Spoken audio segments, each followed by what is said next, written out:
ত্রিপুরা সরকারের অধীনে বহু বছর ধরে অনেক সম্মানিত কর্মচারী আছে যারা অনিয়মিত বা চুক্তিবদ্ধ কর্মচারী হিসেবে কাজ করছে, অর্থাৎ বেতন তৎসামান্য কিন্তু কাজ করতে হচ্ছে রেগুলার কর্মচারীদের মতো।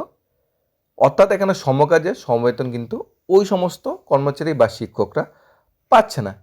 এই অভিযোগের ভিত্তি করে আমরা গত সপ্তাহে দেখেছি ত্রিপুরা সবগুলা জেলাতে এসপিও যে কর্মচারীরা আছে তারা ত্রিপুরা পুলিশের বা অক্ষর দপ্তরের এসপিও হিসেবে কাজ করছে। ওই কর্মচারীরা সবাই কি করেছে, ওদের ফ্যামিলি সহকারে ফ্যামিলির মা বোনরা সবাই একসাথে করে সংশ্লিষ্ট দপ্তরের আধিকারিককে ডেপুটেশন দিয়েছে। এটা ত্রিপুরা রাজ্যে আগেও হয়েছে, কিন্তু এত বড় আকারে ত্রিপুরা রাজ্যে হয়নি। আমরা প্রায় সময় দেখতে পাই কর্মচারী বা বেকার চাকরিরত সে ভাই বোনরা দপ্তরকে ডেপুটেশন দেয় নিজের ন্যায্য পাওনা দাবির আদায়ে। কিন্তু এবার এই প্রথম দেখা গেল যে সংশ্লিষ্ট দপ্তরের কর্মচারী না, শুধু কর্মচারীর যে আত্মীয় স্বজন আছে, মা বাবারা, বোনরা আছে, স্ত্রীরা আছে, তারাও কিন্তু একসাথে হয়ে পথে নেমেছে যে তাদের সঠিক মূল্যায়ন করতে হবে, তাদের নিয়মিতকরণ করতে হবে, তাদের একটা সঠিক সমকাজে সমবেতনের সার্ভিসটা চালু করতে হবে।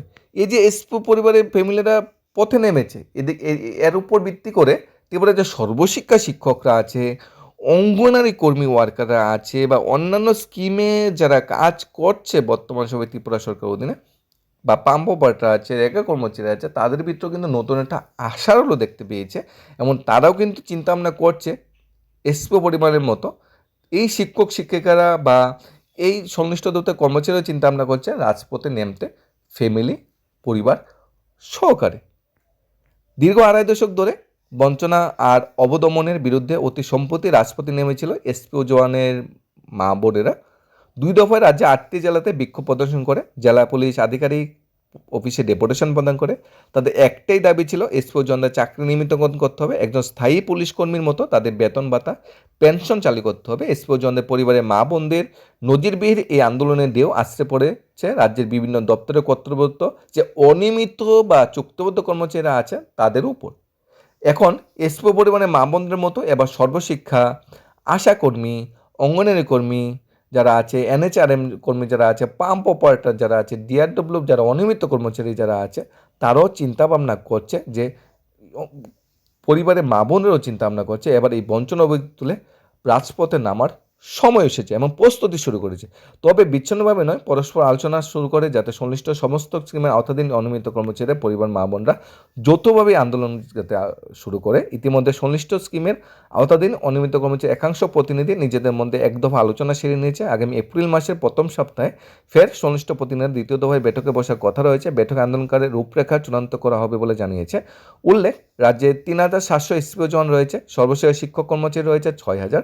তাছাড়া 129 জন এমসিকিউ ইএম মাদ্রাসা রয়েছে গোটা রাজ্যে, সেখানে কর্তব্য রয়েছে প্রায় 400 শিক্ষক শিক্ষিকা। আপাতত এই 3টি স্কিমের আওতাধীন কর্মচারী এবং তাদের পরিবারের মা বোনরা ঐক্যবদ্ধ করার প্রক্রিয়া শুরু হয়েছে। আশাকর্মী বা এনএচআরএম বা অঙ্গনওয়াড়ি কর্মীদের পরিবার সদস্য এই আন্দোলনে সামিল করার জন্য উদ্যোগ নেওয়া হয়েছে বলে খবর। তাছাড়া আগরতলা পৌর নিগম সহ রাজ্যে প্রতিটি পৌরসভা পরিষদে কর্তব্যরত অনিয়মিত সাফাই কর্মীদের পরিবারকেও আন্দোলনে নিয়ে আসার জন্য প্রাথমিক আলোচনা চলছে বলে খবর।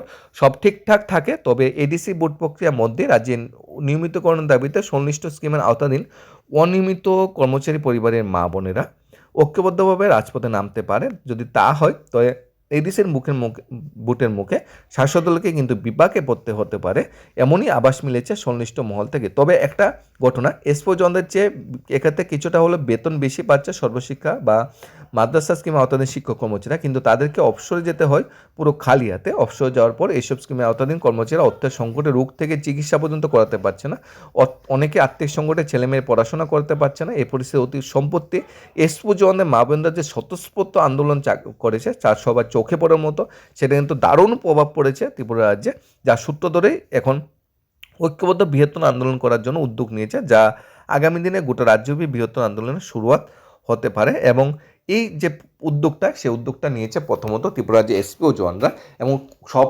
অনিয়মিত চুক্তিবদ্ধ কর্মচারীর সাথে কথা চলছে যে এইভাবে এসপিও জওয়ানরা যে আন্দোলন বা প্রোটেস্ট করেছে তার অনুরূপ একটা বড় ধরনের একটা আন্দোলন প্রটেস্ট করা প্রয়োজন সংশ্লিষ্ট দপ্তরের যে কর্মচারী আছে তার এবং তার ফ্যামিলি মেম্বাররা, যাতে ত্রিপুরা সরকারের কাছে মেসেজটা যায় যে আমরা আছি, আমাদের দিকেও তাকাতে হবে, আমাদের জন্য প্রতিশ্রুতি দেওয়া হয়েছিল, আমাদের জন্য যে প্রতিশ্রুতি দেওয়া হয়েছিল সেইগুলোর বাস্তবায়ন করার দায়িত্ব বর্তমান সরকারের। কারণ বর্তমান সরকারের যে প্রতিনিধিরা আছে সেই প্রতিনিধিরাই কিন্তু সময়ে সময়ে প্রতিশ্রুতি দিয়েছিল নির্বাচনী বৈতরণী পার হওয়ার আগে।